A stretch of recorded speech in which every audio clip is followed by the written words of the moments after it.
જય સ્વામિનારાયણ વિદ્યાર્થી મિત્રો, શું ચાલે છે? મજામાં? આવે છે ને બધુંય? ઓકે, એકમ ટેસ્ટમાં સારું ઘણું લખ્યું હતું, રેડી.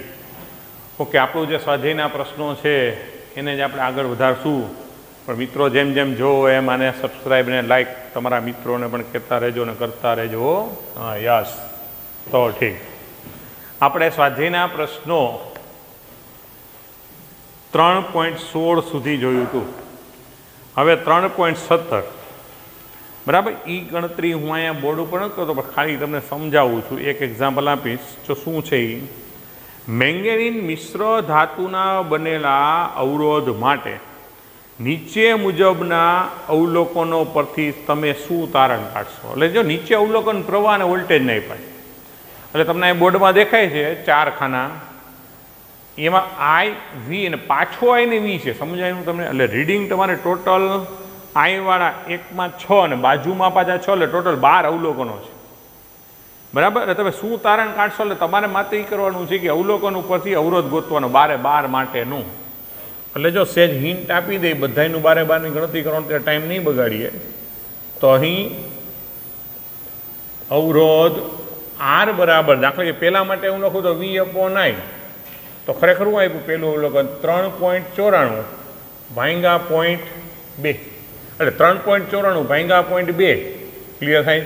એટલે અહીંયા સમજો કે 394 ભાંગા 2 કાલ્પનિક વિચારી લ્યો, એટલે કેટલું થશે? 1.97 ની આસપાસ. બરાબર. એટલે 100 ને પોઈન્ટ કેન્સલ કરશો એટલે 197, અને આનું એક દશાંશ રહેશે એટલે 19.7 ની આજુબાજુ.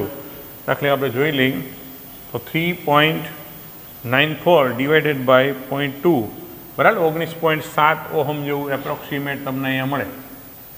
તો એ જ રીતે તમે બધાય 12 લેશો ને તો લગભગ આ સમાન. બરાબર. હજી એક વધારા માટે આર બરાબર V/I, તો બીજું પદ છે પછી 7.87 ભાંગા 0.4, તો 7.87 ભાંગા 0.4 કરો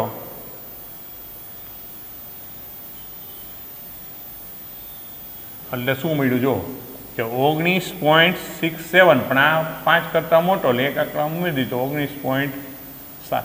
એટલે એપ્રોક્સિમેટલી તમને 12 જવાબ 19.7 ની આજુ મળશે. એટલે આપણે ચોક્કસ કહી શકીશું કે આ મેંગેનીન છે એના માટે ઓહમનો નિયમ જળવાઈ રહે છે. નંબર 1. બરાબર.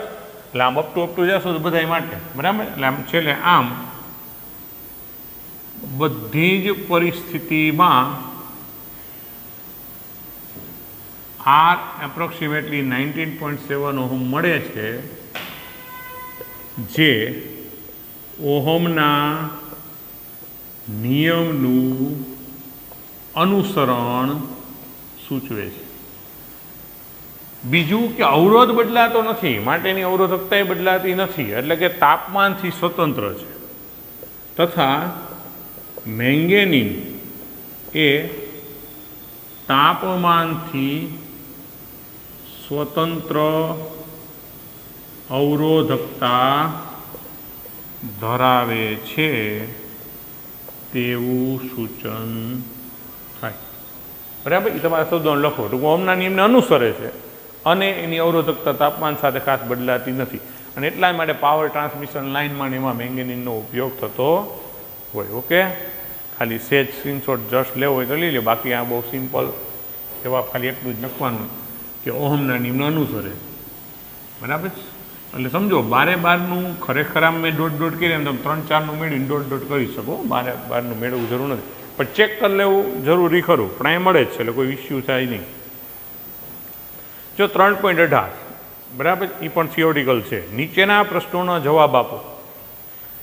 એ, એક અસમાન આડછેદનું ક્ષેત્રફળ ધરાવતા ધાતુના સુવાહકમાં સ્થાયી પ્રવાહ વહે છે. નીચેનામાંથી કઈ ભૌતિક રાશિ વાહક માટે અચળ રહેશે? પ્રવાહ ઘનતા એટલે J, પ્રવાહ એટલે I, વિદ્યુત ક્ષેત્ર E અને ડ્રિફ્ટ ઝડપ VD. બરાબર. અસમાન આડછેદ છે, સમજો. અને એનો મતલબ કે આવી પરિસ્થિતિ હોઈ શકે, અહીંયા આડછેદ આટલો, અહીંયા આડછેદ આટલો, અહીંયા આડછેદ આટલો, અહીંયા આડછેદ આટલો. હવે સમજો અહીંયા વિદ્યુત ભાર ગતિ કરતો ઇલેક્ટ્રોન, તો પ્રવાહની વ્યાખ્યા તો સમજી લે કોઈ પણ આઠ છે, બરાબર. એટલે શું થશે, આપણો જવાબ એવો રહેશે કે અહીં પ્રવાહ I અચળ રહેશે, બાકીની રાશિ, બરાબર, પ્રવાહ ઘનતા એટલે જે, વિદ્યુત ક્ષેત્ર એટલે E, તથા ડ્રિફ્ટ ઝડપ VD બદલાશે, બરાબર. એટલે આમ આપણો જવાબ થઈ ગયો. હવે જો તમે સમજણ માટે ખાલી, તો કારણ કે I છે એ થી સ્વતંત્ર છે, જે છે is equal to I upon A, એનો મતલબ કે જે ચલે છે 1 અપોન, એટલે 8 છેદ બદલાય તો જે બદલાય.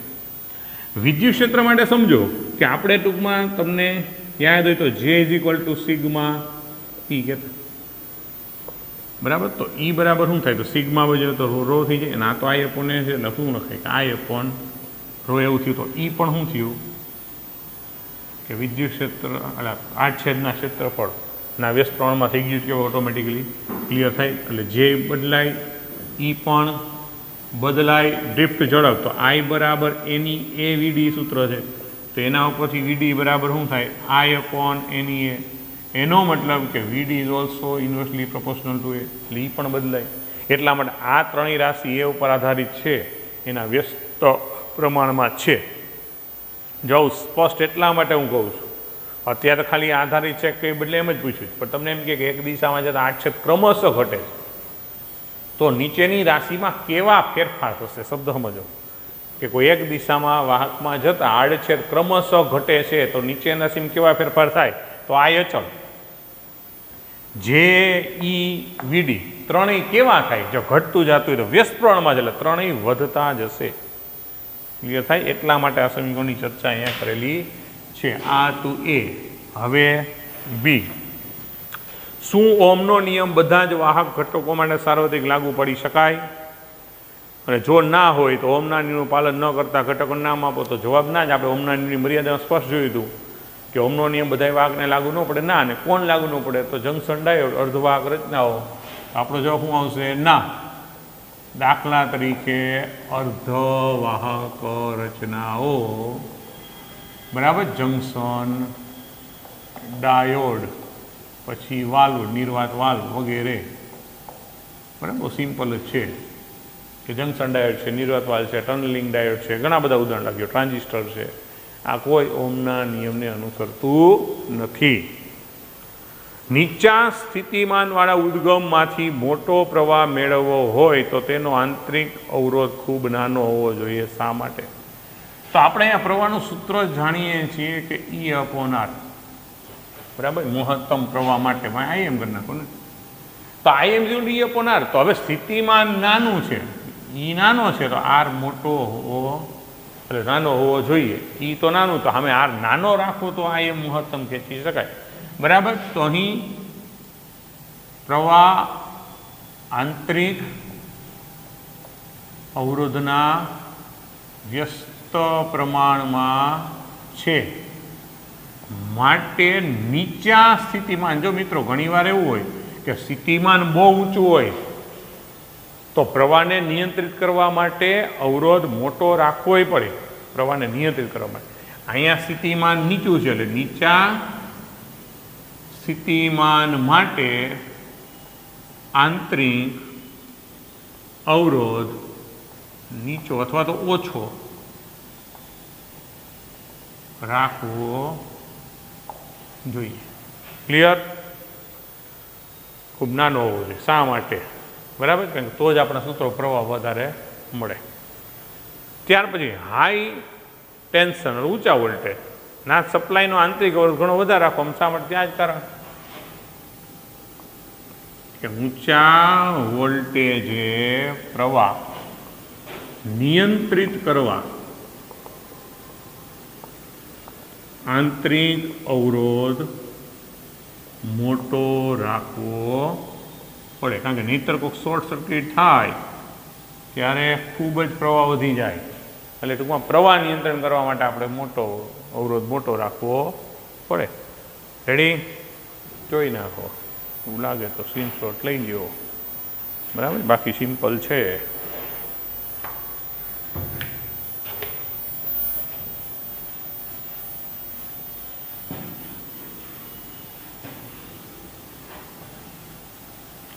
મિત્રો આમાં થિયોરિટિકલ પ્રશ્ન આમ ત્યાં સુધીના બોર્ડના પેપરનું આપણે જો વ્યૂ કરીએ તો આવા જે થિયોરિટિકલ પ્રશ્નો હોય કાં તમને MCQમાં એને કોઈ વાક્યમાં ખાલી જગ્યા કરીને મૂકી શકાય, આમ ડિસ્ક્રિપ્ટિવમાં તો ક્યારેય પૂછાતો નથી. એટલે ખાસ જવાબ ઉપર ફોકસ કરવું, બરાબર. ડિસ્ક્રિપ્શન લખાણનું બહુ ઇમ્પોર્ટન્ટ નથી.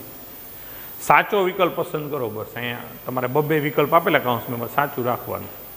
મિશ્ર ધાતુની અવરોધકતા સામાન્ય રીતે તેમના ઘટક ધાતુની અવરોધક કરતાં ઓછી હોય કે વધુ હોય, બરાબર. તો આપણે ગ્રાફ દોર્યા હતા, સમજો. શુદ્ધ ધાતુમાં આપણને ખબર છે 0.1 0.2 અવરોધકતા એથી યાદ હોય તો. મિશ્ર ધાતુ 1.1 1.2 1.3, બરાબર. એટલે અવરોધકતાના તાપમાન સાથેના ફેરફારના ગ્રાફને જુઓ તો સ્પષ્ટ છે કે મિશ્ર ધાતુની અવરોધકતા એ મોટી હોય છે અથવા વધારે હોય છે. એટલે એ પહેલાંમાં આપણે વિકલ્પ રાખશું વધારે, ઓછીને કેન્સલ કરશું.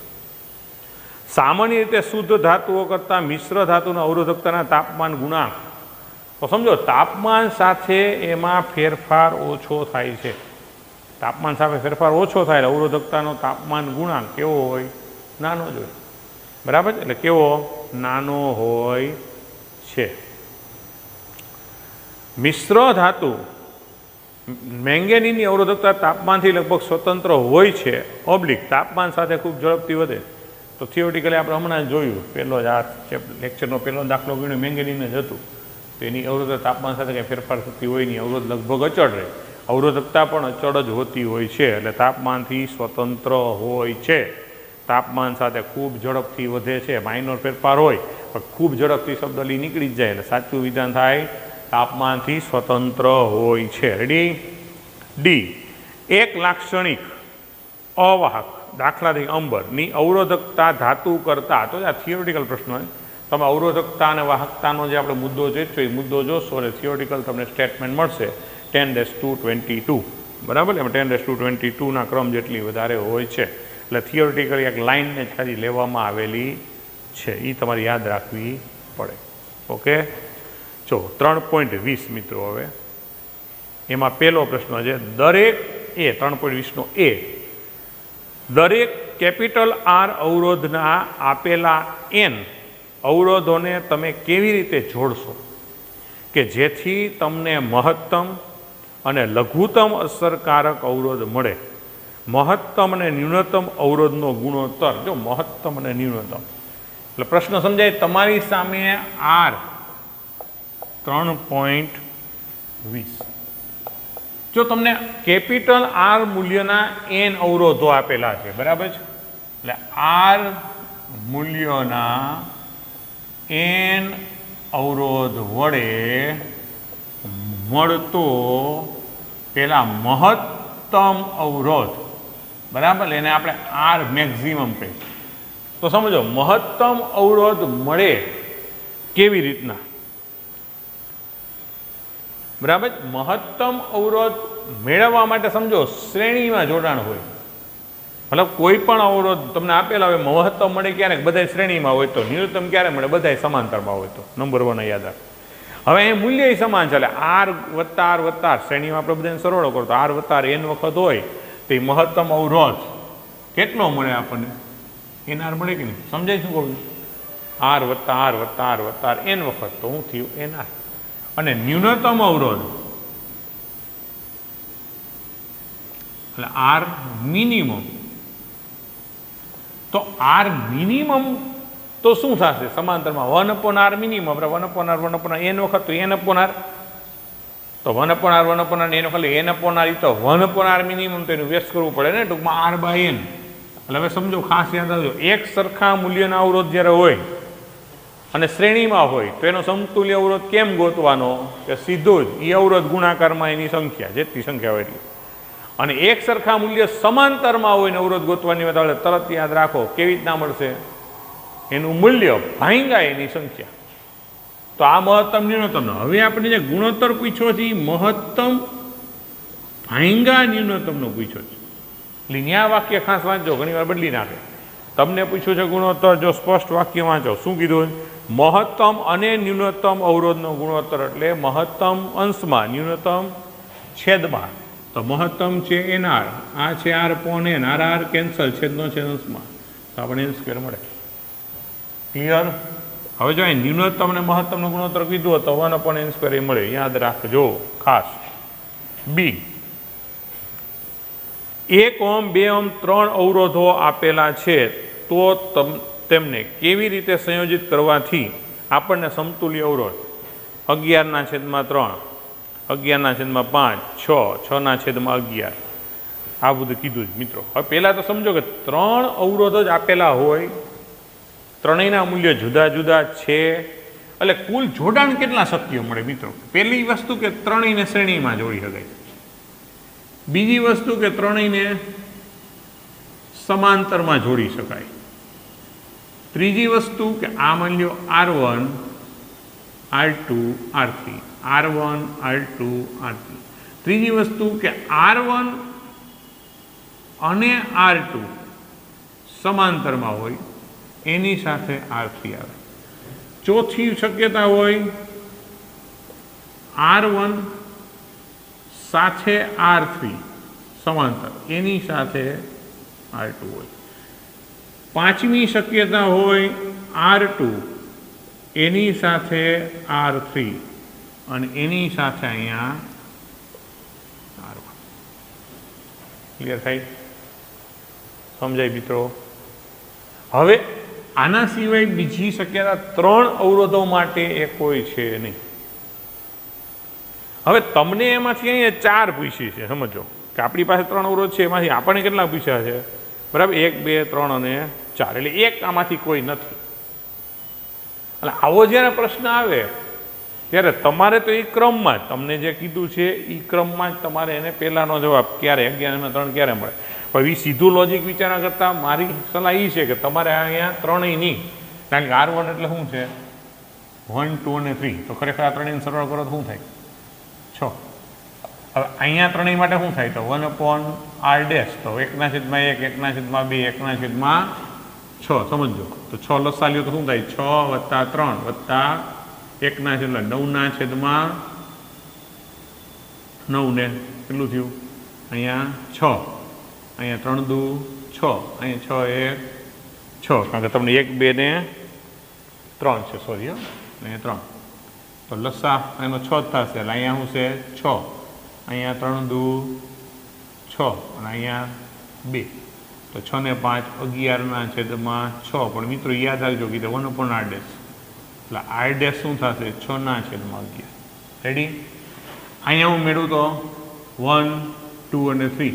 તો 1 અને 2 સમાંતરમાં, તો એનું તો કેમ ગણાય? 1 × 2/1 + 2, અને એની સાથે શ્રેણી એટલે 3. તો આ થઈ ગયું 3. તો 2/3 + 3, 3 તેરી 9 + 2, 11/3. રેડી? અહીંયા કરશો 1 અને 3 સાથે 2, તો 1 અને 3 ગુણ્યા, તો 1 × 3/1 + 3 + 2, તો 3/4 + 2, તો 4 દુ 8, 8 ને 3 11/4. આનો ગણશો તો અહીંયા શું આવશે? 2, 3 અને 1. તો આની ગણતરી અહીં કરું તો 2 × 3, 2 + 3 + 1, એટલે 6/5 + 1, તો 11/5. તો મિત્રો 11/5 આનો જવાબ, 11/4 આનો જવાબ, 11/3 આનો જવાબ, 6/11 આનો જવાબ, અને આનો જવાબ 6. ક્લિયર થાય? તો સીધું તમે લોજિકલી વિચારવા જાઓ તો એમાં બહુ સમય લેવા, એના કરતાં આપણને ખબર છે કે 3 અવરોધ થાય તો 6 શક્યતા ફટાફટ.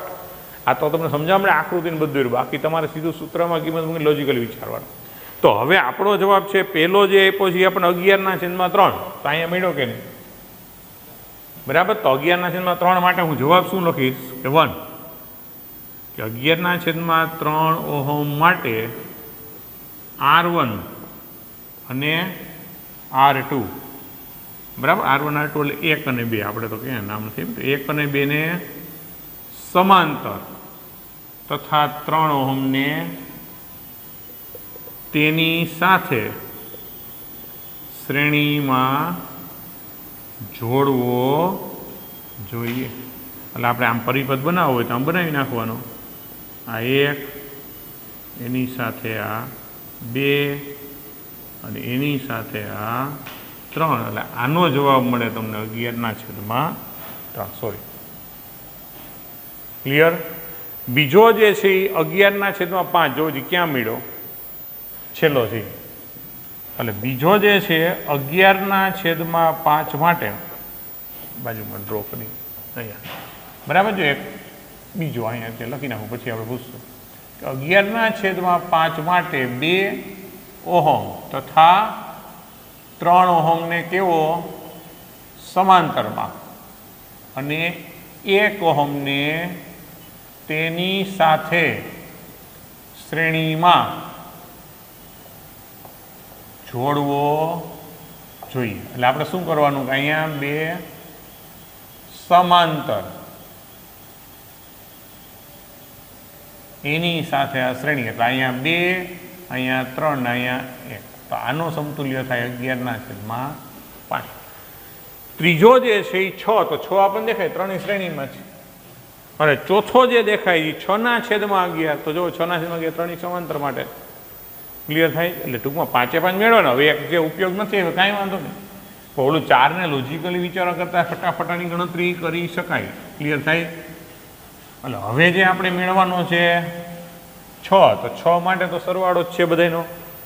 એટલે ત્રીજો શું છે કે 6 ઓહમ માટે ત્રણેય અવરોધને કેવા જોડવાના? શ્રેણીમાં જોડવા જોઈએ. એટલે આપણો જવાબ આપણે આમ થશે ને 1, 2 અને 3. એટલે શું મળી જાય? 6.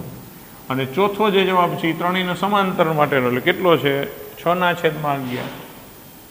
તો 6/11 ઓહમ માટે ત્રણેય સમાંતરમાં જોડવા જોઈએ.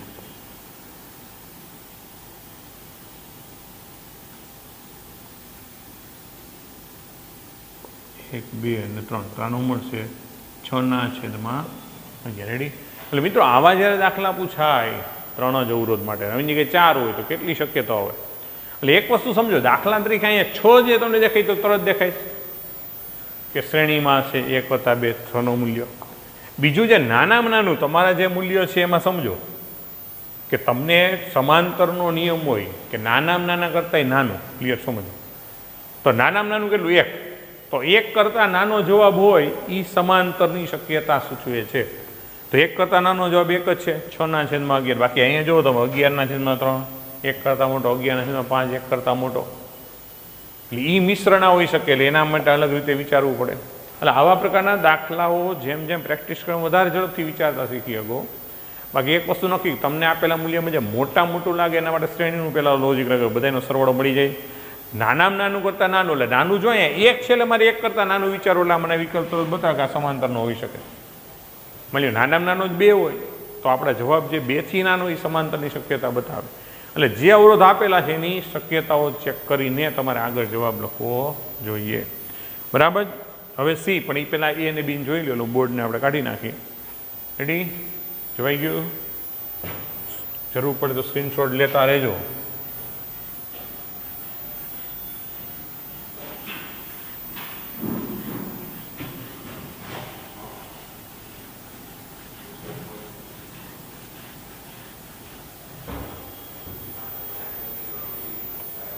હવે જો સી, નીચે આપેલી આકૃતિ 3.31માં દર્શાવેલ નેટવર્ક માટે સમતુલ્ય અવરોધ શોધો.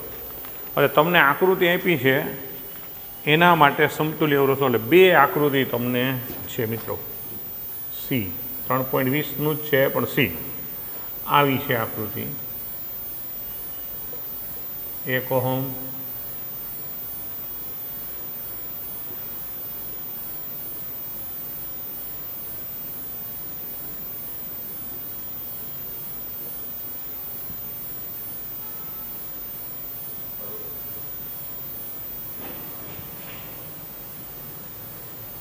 જો કેટલા ગાળા છે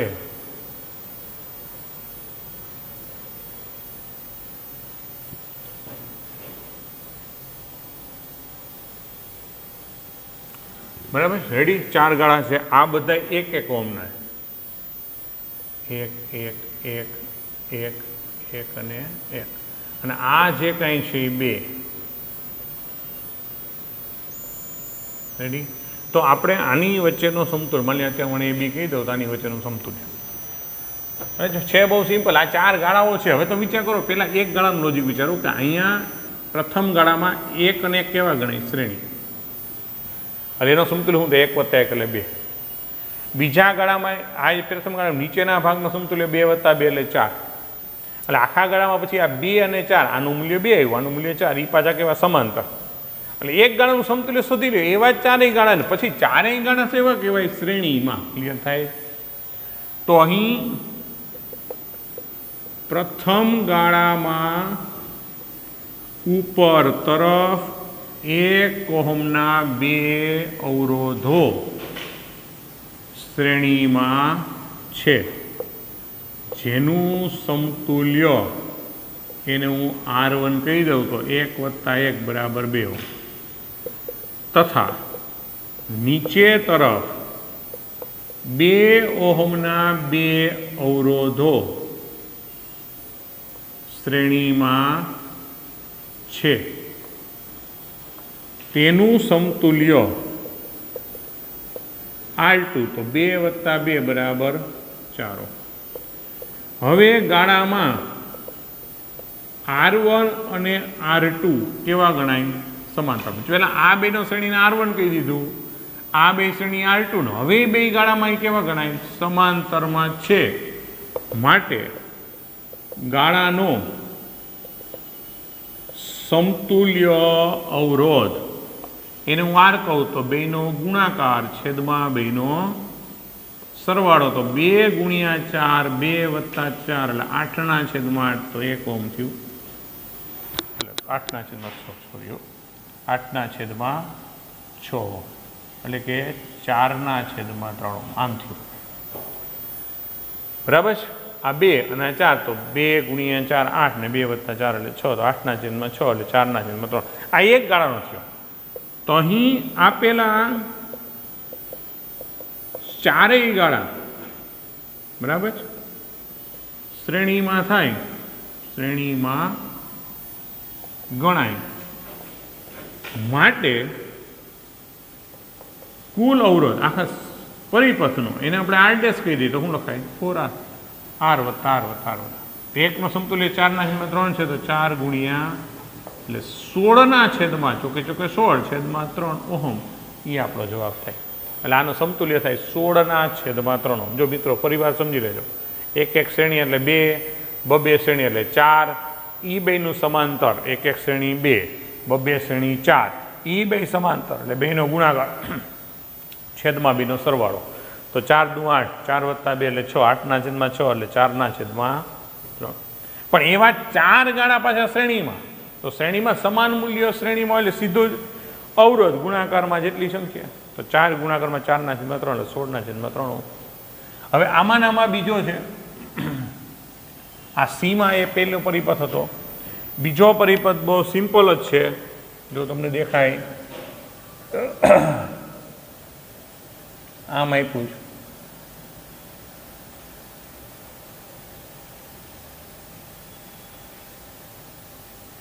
બરાબર, આને અત્યારે કીધું, આને બી કીધું, તો R R R R ને R. હવે જો આમ દેખાતા આમ લુક વાઇઝ સમાંતર જેવું લાગે, પણ મિત્રો આમ એક જ વાહક તાર વડે આમ જોડાયેલા, એટલે 5/5 સરખા મૂલ્યના શ્રેણીમાં છે. તો અહીં 5 R મૂલ્યોના અવરોધો શ્રેણીમાં છે, માટે સમતુલ્ય અવરોધ, તો R' = R + R + R + R + R 5 વખત એટલે 5R. આ આપણો જવાબ થાય. Okay, ready? જોઈ લો, સ્ક્રીનશોટ લઈ લો.